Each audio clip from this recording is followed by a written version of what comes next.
হয়ে গিয়েছে। আমি এখন রোলগুলো তুলে নেব এবং এই ঝোলটাতে আমি আরও কিছু উপকরণ অ্যাড করব।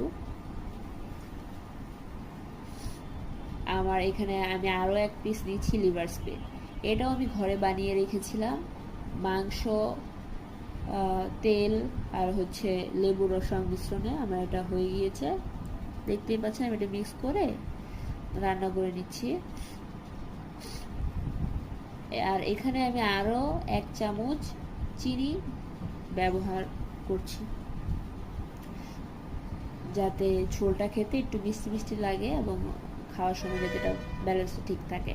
আমার হয়ে গিয়েছে। আমি এখন রোলগুলোকে কিউব করে নিচ্ছি। দেখতেই পাচ্ছেন আমি রোলগুলোকে কিউব করে নিচ্ছি। আমার রান্নাটাও হয়ে গিয়েছে। আমার রান্নাটা যদি ভালো লাগে, রেসিপিটা ভালো লাগলে অবশ্যই লাইক, কমেন্ট, শেয়ার করবেন।